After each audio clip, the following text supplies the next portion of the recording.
What's going on, everybody? Welcome back to Talk Sports with Jake. Hope all doing well. Took a few days off. I'm back. Let's get started. To start off, we're going to talk some baseball. MLB Standings update. It is August 26th. We are in the home stretch of the season. We have about 5 weeks left in the regular season. In the American League East, Tampa Bay Rays are at 78 and 54. They remain in first place. Not playing fantastic baseball right now. It's still 3.5 games ahead of the Yankees. Yankees right now the first wild card in the American League. They're at 74 and 57. Boston Red Sox 73 and 59. They are just 5 games out of first place and only a game and a half behind the Yankees for the first wild card spot. What a roller coaster of the year! You thought last year was a roller coaster in Boston with them getting off to a hot start in April and then falling apart in May and part of June. They win 5 of 6, sweep the Yankees, trade Rafael Devers. It's that whole saga. All of a sudden, catch fire going into the break, come out of the break a little slow, catch fire again, end up making the playoffs, losing the first round to the Yankees. Crazy, crazy year. This year, you were dreadful for almost 3 months, one of the worst teams in baseball. The fans were dragging the team, just bashing them day in, day out. They were bashing Craig Bristol, the GM, for how much of a clown he supposedly is, bashing the owners, which is obviously rightfully so, even now that they're playing well. But then they win 27 of 30. Just an insane run, completely turned things around, do a complete 180, get themselves into the thick of the race. Within a month, go from worst team in the American League to the fourth best record in the American League. That fell apart a little bit, started struggling, and all of a sudden you've gotten hot again. You've won 5 in a row, and you are now right there in the playoff picture. A game and a half out of the first wild card, only 5 games out of first in your own division.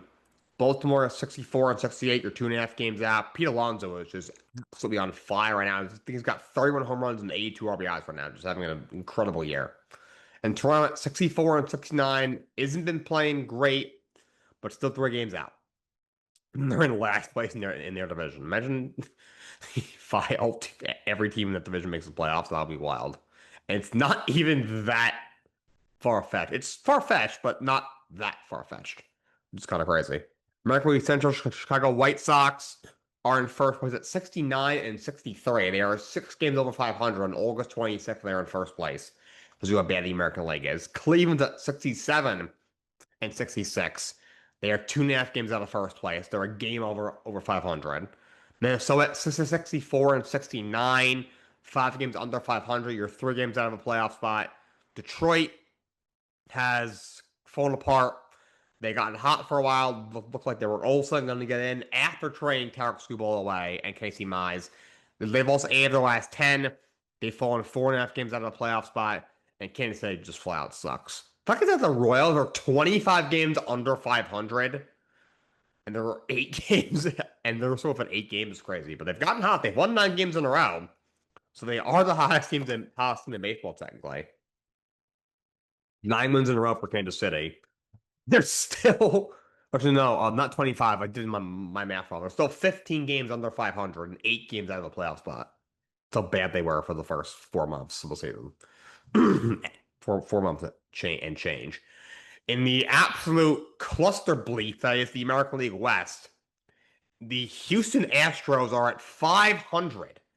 They are 66 and 66. So the Devil's number plus one, 6666, and they are in sole possession of first place at 66 and 66.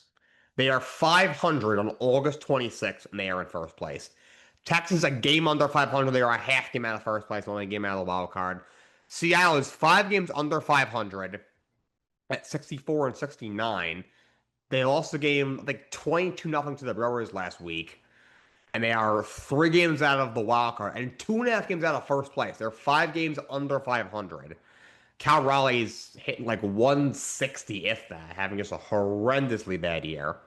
The A's, 52 and 81, as are the Angels. Both those teams are 29 games under 500. Both are tied for the worst record in the American League and second worst in all of baseball. Of course, the bottom 2 teams in the American League West. A's just don't have much pitching, and their entire team has gotten hurt. The Angels suck / traded a bunch of guys away, and now no one's shown now. Your first baseman was playing really well is now hurt. National League East. Braves are at 77-55. National League is so much better than the American League. It's not even remotely funny. Braves 77-55 aren't playing fantastic baseball right now, but you are 20 games over 500. You are in first place in the National League East. Philadelphia is at 73 and 60. They were struggling uh, probably from the All-Star break until about the deadline. But since the deadline, had the best record in baseball. I think they're like 14-7 or something since the deadline. I think they have the best record in baseball since the deadline, or second best. Um, right now, they are the second wild card in the National League. Still only 4.5 games behind the Braves. Marlins 67 and 66. Very up and down year. At one point in June, they had gotten red hot and were one of the better teams in baseball. We're in a playoff position. And then they lost 12 games in a row in July. You did like a mini sell at the deadline, but you've played a little better. You're a game over 500. You're 4 games out of a playoff spot. Nationals have fallen apart. Of course, and you trade away some pieces at the deadline. Now James Wood is hurt. We're 62 and 72, 9.5 games out, and the Mets are at 60 and 72. They're a game behind the Nationals, so this is a chance to finish in last place. And they've actually all of a sudden have been playing good baseball. I think they have the second best record in baseball since the trade deadline. Very on brand for them to play just god awful baseball for 4 freaking months. And after you trade half the goddamn team, all of a sudden they're lighting the world on fire. To beat the Brewers in extra innings last night on a walk-off throwing error. They went in 10 innings last night. National League Central, the Milwaukee Brewers are 81 and 51, 30 games over 500. They have the best record in all of baseball. They are, of course, in first place. Cubs are 76 and 57. They are another team that's had a wild year. You had two separate 10-game win streaks by like the middle of May. Then you lost 10 in a row. Then you were up and down for a while. You've been playing some relatively good baseball for a while. This last maybe 2 weeks, not as much. So he obviously made a lot of moves at the deadline to add a bunch of pitchers. Clay Holmes has come off the IL after he got him from the Mets in the trade and has pitched his ass off. He's got an ERA under 2 in 4 starts since getting there. They right now are still 5.5 games within of the Brewers. They are the first wild card in the National League. Cardinals are 66 and 67, a game under 500, but still 5 games out of a spot because of how bad the back half of National League wildcard is. The National League as a whole is very good, a lot better than the American League. By the way, the Mets, as much of a disaster they are, they're 12 games under 500. If they were in the American League, if they were in the American League West, they'd be, they'd be pretty far out, but not as far as you would think. They'd be 6 games out of first place if they were in the American League West. They're 12 games under 500. That's with having the second best record in baseball over the last 3.5 weeks. And if they were, in terms of the wild card, how close would they be? Let's see. The last team in is Cleveland. I think they'd be like 5.5 games out of the last class by the American League. If they were in the American League. Instead, they are 10.5 games out. And that's with having, again, the second best record in baseball over the last 23 days. That's such how bad the American League is. You got the Pirates at 65 and 69. They just fell apart right after the deadline. It's unfortunate. And the Reds 62 and 71. I don't know why they didn't sell off more at the deadline. They are 9 games out of the playoffs. They are not very good. Excuse me. I saw a stat. It's a what's it called? Is it Talkin' Jake or Talkin' Yank? It's that stupid Yankees glazing podcast with John Boy, who's a joke, and his little buddy Jake. But Jake did a little segment talking about the Reds with Trevor Plouffe, who comes on my show a lot too. He was saying like how like they're like bottom 2 or 3 or 4 like most offensive categories, and they're also like bottom like 7 in most pitching categories as well. So it's like not only are they horrific offensively, their pitching that gets all this coverage for supposedly having a lot of talent is also really bad. Yeah, Hunter Green was hurt all year, which didn't help. And outside of Chase Burns, who has been absolutely amazing, They they have nothing. They have nothing. They may need to blow it up. Sans Chase Burns. Dodgers were 80 and 52. They were struggling for a while. Honestly, leading up to a deadline and coming out of it, but they found their groove again. They're playing some good baseball. They right now have a second best record in baseball. They are a game behind the Brewers for the best record in baseball. Who would have thought? Padres 71 and 62. They turned it around. Tatis, who struggled for a while first half of the year, has gotten red hot. Machado, who was dreadful early on in the year, has played a lot better. And Jackson Merrill, who was not very good early in the year, has been playing really well. They've all three of those guys have found their stride. And you made some moves at a deadline to add to the rotation. And Mason Miller is having an unreal year. He gave a home run last night to the Pirates. Scoreless game in ninth inning to lose the game. That was the first home run he's given up all season. Going into that game, he had a .88 ERA. There's a case for him to be a National League Cy Young finalist. I think it's a really strong one. Obviously, he won't win it. It's got to be Jacob Mizorowski. It's got to be a starter, but he should be one of the three finalists. I don't even think that's that hard of a take. They are now 9 games over 500. They are the last team in the National League. Arizona's at 70 and 63, just a game behind them. So they're dealing with the Cattell Marte situation. He left the team and he had the knee injury. Something's going on with him. They gotta trade him next year.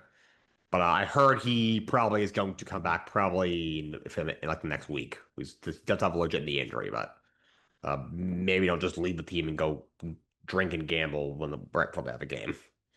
Since San Francisco Giants' year from hell continues, they are 54 and 78. They have the second worst record in the National League and the overall third, fourth, because the A's and the Angels have the same record in the baseball. And the Colorado Rockies are 51 and 81. They have the worst record in the National League by 3 games they're 3 games worse than the Giants. And they are right now are a half game worse than the Angels and the Athletics for the worst record in all of baseball.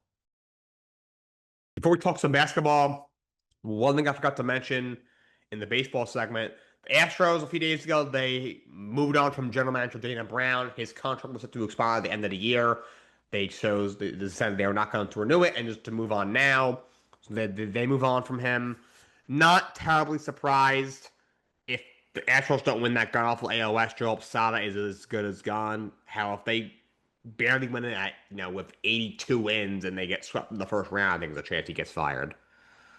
But just when Dana Brown took over 4 years ago, this was a World Series team, and now all of a sudden they might not even make the playoffs in a terrible American League. So it makes sense. I mean, you look at some of the things that he's done. So yeah, my contract this past all season hasn't worked out so far. Reacquiring Carlos Correa at his horrible contract. He's injured right now. That has not worked out whatsoever. The Jose Abreu deal didn't work out, so he really did do a very good job. Even the Josh Hader contract, considering he hasn't been on the field much, that hasn't really truly worked out. Now since he's come back this year, he's been untouchable.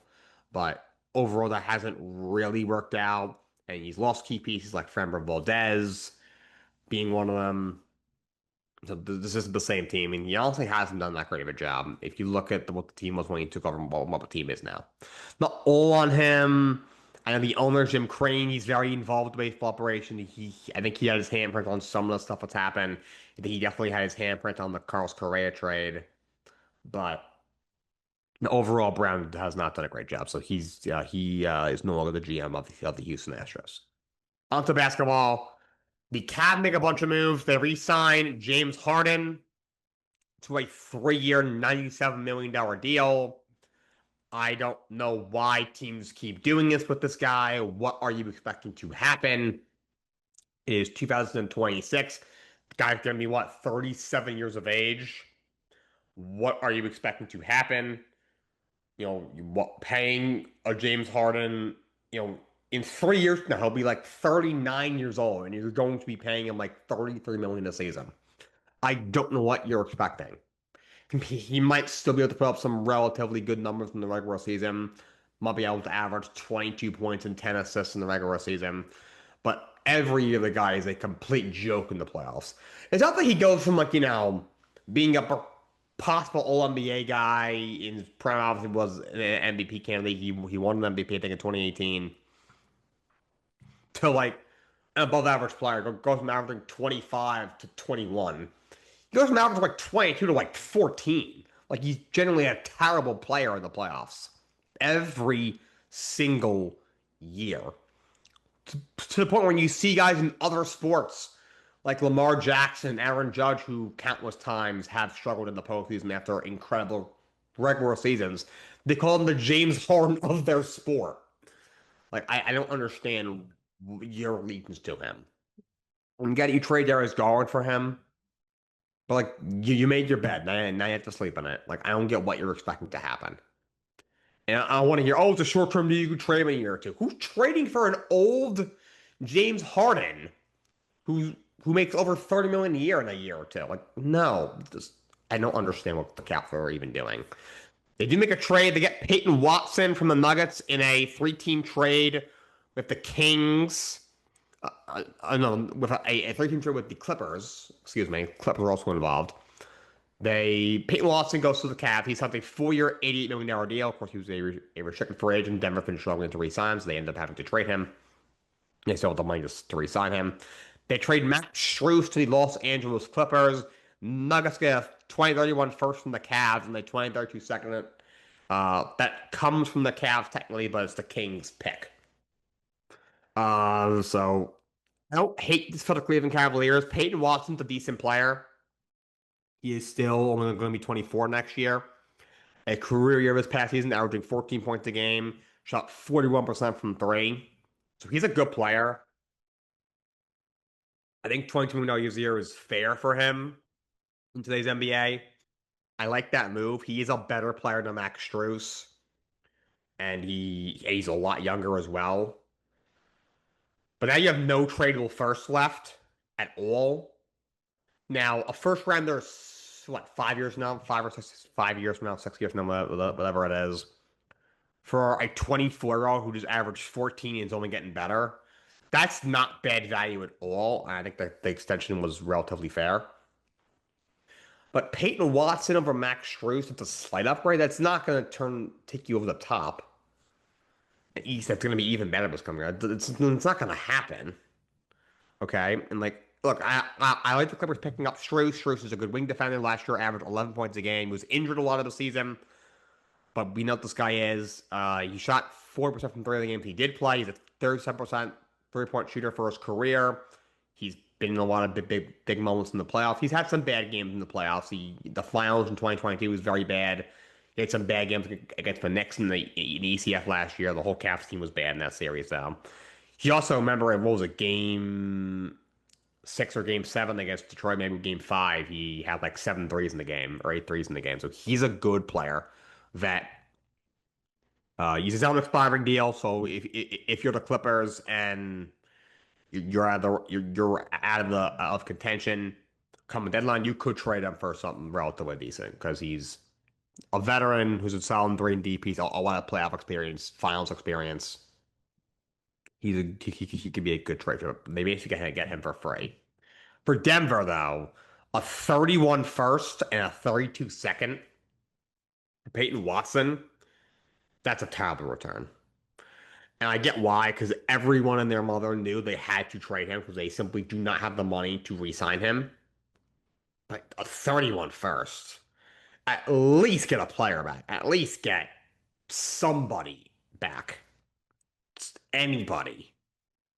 My God, I'm not even expecting you to get even Jared Allen from the deal, but get somebody from somebody for that guy. So that's a terrible return for Denver. For Cleveland, good pickup, but doesn't move me enough. Clippers probably may have the best. They just get Max Strus for free. They get a solid starting player for free that they could turn into probably a decent young player and a couple of picks in a few months. Cats made one more small trade. They traded Trey Mann, who they got for Dennis Schroeder, and the second to the Wizards for Cam Whitmore, and they waived him. It's just a shame of Cam Whitmore because he was a very highly touted prospect coming out of forgot where he went to college. Was it Gonzaga? not Gonzaga. I forgot where he went to school, but he was very, very good in college. Hasn't really worked out for the NBA. Oh, that's why. He was injured. He's injured. He was injured last year for a lot of the year. But so he averaged 9 points a game, which isn't terrible. I mean, he shot 28% from three, but shot 35% from three his first two seasons. So there's something there. He's still only going to be 22, so hopefully he locks his own somewhere. There's still some talent in there for sure. So the captain basically traded Dennis Schroeder in a second swap for yeah, they basically just gave away Dennis Schroeder for no reason. I mean, Dennis Schroeder is not an elite player by any means, but do you have anything that's better than him on the bench? I don't really think you do. I'm not really sure what the Caps are doing, to be honest. The Nuggets make a sign. They signed DeMar DeRozan a year for 3.9 million. I think it's a fine move. DeRozan gives them another scoring option. Uh, Maybe he'll come off the bench. I'm not sure if they'll start him or not. But he's still a solid scorer. He averaged 18 a game last year in Sacramento. He does not help their defensive limitations because he's an awful defender. I'm not sure how much of a fit he is with Jokic. He's not the best off the ball player to me, but it gives them another solid scoring option besides Nikola Jokic and Jamal Murray. Something they do need, so they get a decent pickup for the Denver Nuggets. Klay Thompson to Miami, 2 years, 13 million player option for the second year. Klay, uh, not sure what exactly he has left. He left like 10 million on the table to be bought out by Dallas and sign with Miami. Last year in 69 games, he averaged 11 points a game, shot 38% from three on over 7.5 attempts a game. So this is not the guy who's going to be an All-NBA player by any means, but still a very good player. Not very good. He's still a decent player. He can still shoot the ball. He is been relatively healthy the last 4 years of his career. Hasn't missed more than 13 games in a season. Before last year, hadn't missed more than 10 in the season. So I don't hate that for Miami. It's another older player. He's 36 years old. He turned 36 recently. I get it, but then he's shooting more than any other contender probably in the league. And Klay is a 40% three-point shooter for his career, one of the great three-point shooters in the history of the game. And even last year at 35 years old, shot 38% from three on some really good volume. So I think it's a decent pickup for Miami. It makes a lot of sense. And Shaedon Sharpe is going to miss 6 months with a torn meniscus. I don't understand. How do these guys, the NBA training camp doesn't start for another month.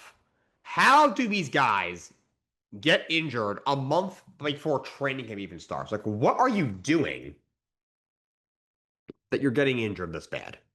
I don't understand. It's a shame because Sharp last year had a career average 20, almost 21 points a game last year. Shot 45% from the field, 33% from three. It was going to be 23 this year, and now he's going to be out. He's going to be out. It's not 6 months from the start of the regular season. That'd be the entire year. It's 6 months from now. This happened a few days ago. But still, he's gonna miss. We're gonna see him what? Maybe the first week, late February, early March. He's gonna miss at least half the year. So that's a big loss for Portland. Thankfully, they have a lot of guards.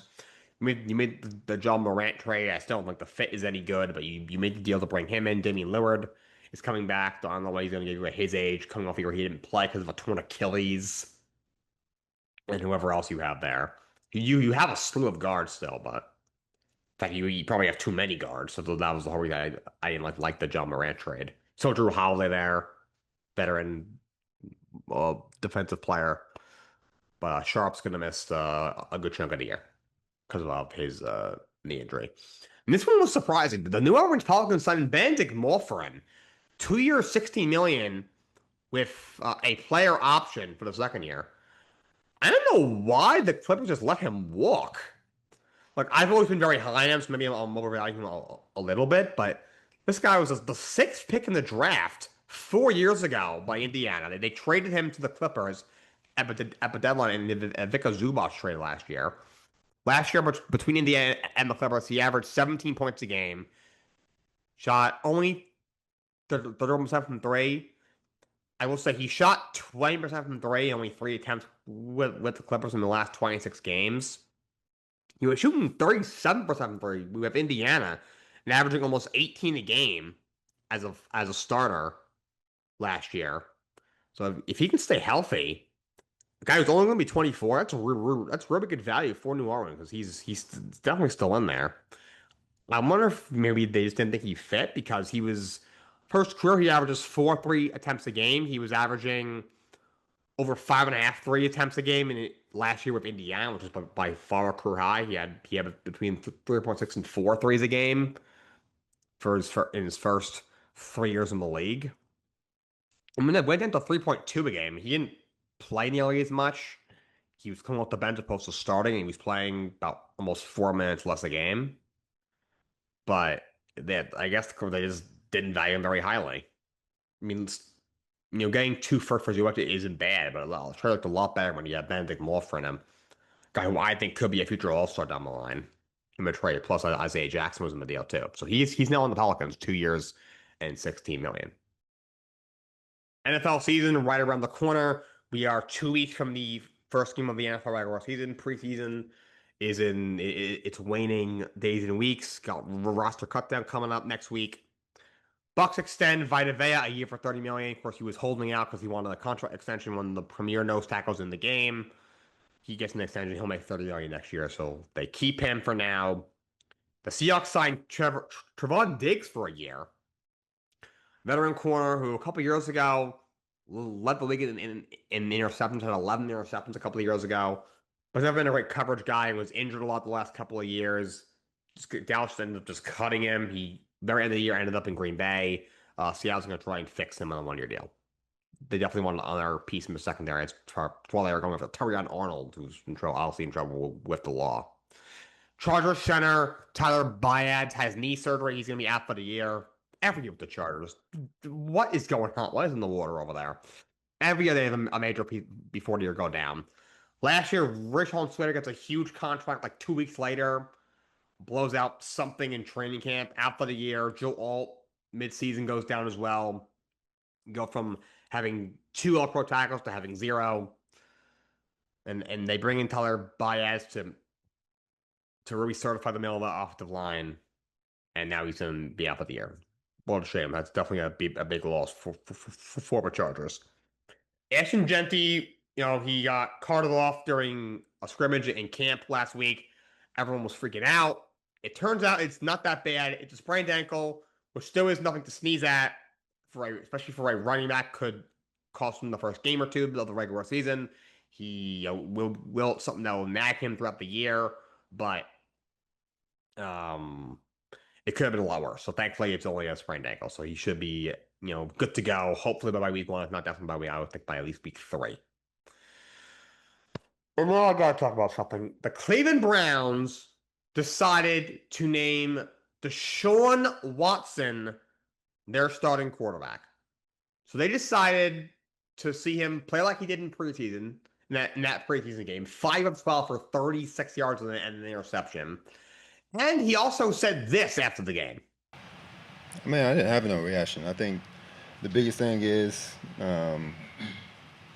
I think you guys know too, and I think the whole world knows. It has nothing to do about the performance. It's a little bit personal than that. So, I think it's a disrespectful thing. So, yeah, I mean, I'm gonna keep whatever I feel with me and my family internally on how I feel about that, and yeah, just move on. Did this guy just say that he feels like he's being disrespected? Has there been a more out-of-touch athlete in the history of mankind? And there are a lot of out-of-touch athletes. From what Sean McDermott said a couple of years ago with the Bills, when he was head coach of the Bills, just anything that comes out of LeBron James's mouth. The Jets owner, Woody Johnson, is really out of touch. But holy freaking crap. What a clown this absolute piece of garbage is. Okay? You know why you're being booed? 1, you suck as a football player. You've been dreadful for the Browns. Like, I'm going to bring up his stats right now. These are his stats since he joined the Cleveland Browns. Okay? These are your stats. Okay, dude? Since joining Cleveland, in 2022, he made 6 starts because he was suspended for the first bunch of games because of all the crap that happened. He should have been suspended longer. He should have been kicked out of the league. In 6 games, he completed just 58% of his passes for just over 1,100 yards, 7 touchdowns in 6 games. 7 passing touchdowns in 6 games, 5 interceptions. His quarterback rating was 79.1, which is slightly below average. His quarterback rating was 40.4, which is significantly below average. In 2023, you only played 6 games and then you got injured. You completed 61% of your passes for 1,100 yards, barely. Again, only 7 touchdowns and 4 interceptions. Your quarterback rating was 84.3. Your QBR was 43.7. Both are below average. 2024, in 7 games, before getting injured again with a torn Achilles. First of all, you went 1-6. You went 1-6 in those games. You completed 63% of your passes for just over 1,100 yards. In 7 games, 5 touchdowns in 7 games and 3 interceptions. Your quarterback rating was 79, which is not very good. Your QBR was 21. You had a QBR of 21 the last time we saw you. 21. Okay? 21. That's horrific. In terms of yards per game, let me try and bring that up. He averaged 183 passing yards a game in 2022, 185 in 2023, 164 in 2024. And last year, before the season even started, you got hurt again, rehabbing a torn Achilles, so you couldn't play a single game last year. He's been with the team for 5 seasons. This is going to be his 5th year. Over the last 4 seasons, he has played 19 games. He has barely played a full season worth of games in 4 years. Barely a full season in over 4 seasons, okay? And you've been absolutely dreadful. Okay, you have 19 touchdowns over the last 4 years. Most quarterbacks easily have that in 1 year. You have that over the last 4 years.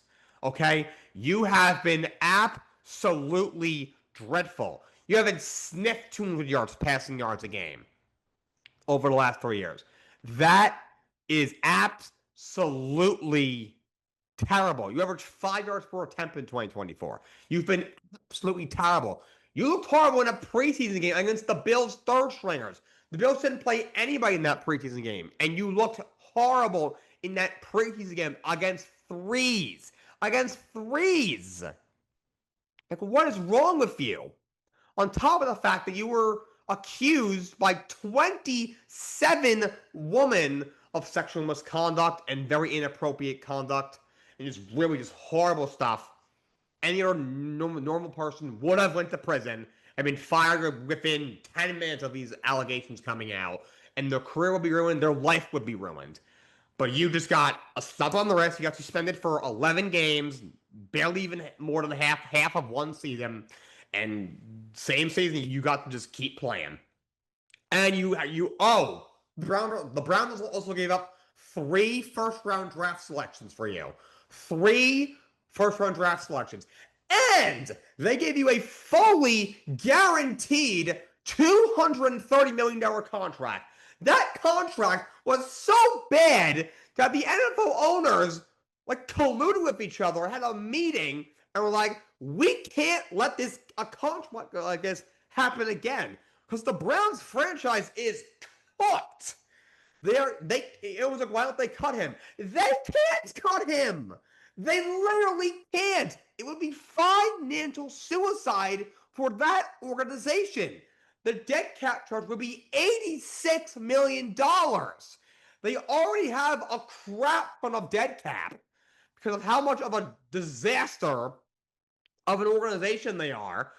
So look at all the players that they moved off of with a lot of money left on their deals. Even Baker Mayfield, even though he wasn't making that much. Guys like Amari Cooper and even trading with Myles Garrett this year, Jadeveon Clowney, all these guys. Okay, they can't cut him. That's why he's still on the roster. That's why he's still on the goddamn roster. Okay, but and this guy, and he also said this. No, I don't regret anything in my life. Nothing. You have no regrets. You can't think of one thing. Not one. Not one itty bitty thing. Because I can think of at least 27, buddy. What's wrong with you? I don't care what the context. The context was the first question he was asked was like, how do you handle the crowd reaction? He went on this whole thing was disrespectful, his whole bullshit. And then the reporter asked him, he literally just asked him point blank, don't you think that playing better and winning more games would help? So I paraphrase the end of that. And, oh no, I have no regrets. Oh no, and then they asked him like, does that make you regret coming to Cleveland? He's like, no, I ain't got no regrets. I don't regret anything in my life. You don't regret anything in your life. Oh my God. I'm losing my mind literally talking about this on this podcast. I don't understand this human being. Like, I don't get it. On top of being a just atrocious human being, one of the scum of the earth humans to ever walk this earth. You were also a dreadful football player. The guy said in the first clip, as you all just saw, that it wasn't the boos were not performance based. What do you mean? I just read your stats. You suck. You are horrible. You are the worst starting quarterback in the NFL. Hands down. What do you mean it's not performance based? The last time we saw you had 5 touchdowns and in 7 games. Like, in what world is that even competent? Like, what is wrong with you? Deshaun is an out-of-touch, disgusting piece of garbage. And how did the Cleveland Browns name him a starter? I get the money. I get it. It looks bad. It looks bad regardless. It doesn't look any worse. And again, look, I am not a Shedeur Sanders guy. Promise me, I'm not. If you don't believe me, go through my clips on TikTok. I have multiple reels of me trashing that punk-ass bitch. Okay, he's a punk, and he's also dreadful at football.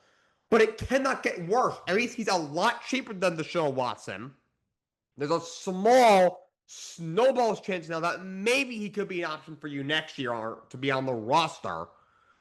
And he, as much of an asshole as Shedeur Sanders is, at least he doesn't have every other woman that he's ever come in contact with alleging that he treated them very, very inappropriately, and he shouldn't be in prison at the very least. How are the Browns? If you had them sort of before the press conference, it's still bad, but it's like all right, the money, these older whatever. You're gonna suck, win 3 games this year either way.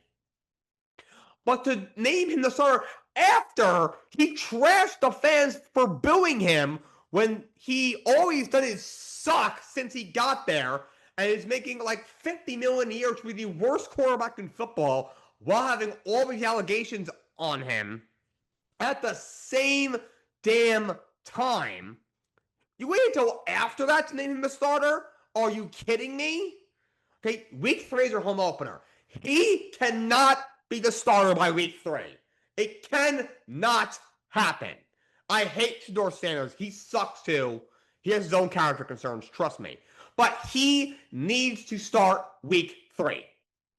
If he was not named start just to be like, oh look, we don't have a $47 million backup. He's actually our starter.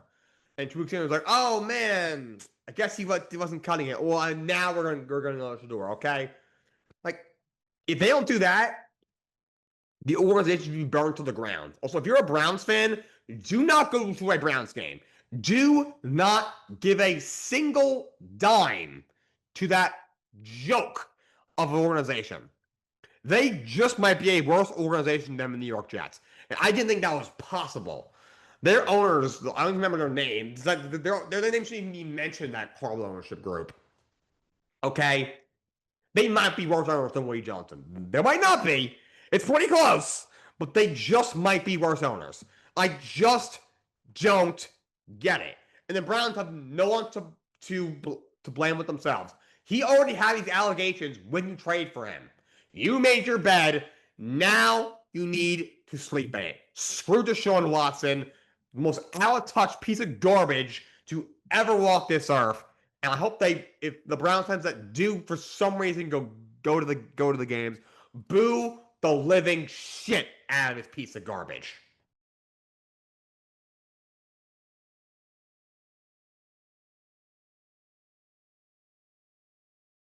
So to finish off today on a slightly not screaming note, I'm going to give you guys, in my opinion, the top 5 teams that are under the most pressure going into the season. I have 2 honorable mentions. One of them is the Indianapolis Colts. If they don't make the Super Bowl, isn't a big deal, but they have to make the playoffs. This is year 4 of Shane Steichen. He's not made the playoffs in each of his first 3 years. Very rarely does a coach miss the playoffs 4 years in a row and gets to come back for a 5th season. Daniel Jones is healthy. You have Jonathan Taylor. You have a lot of talent on this team. The division is very competitive. Houston is a very good football team. Jacksonville is a good football team. But you got to make the postseason. Okay, there is no more excuses for Shane Steichen. He has to get this team to the postseason. And Chris Ballard should have been fired 3 years ago. He has not done a good enough job, especially at the quarterback position. He took Anthony Richardson in the top 4. Like, what are you doing? So they need to get to the playoffs.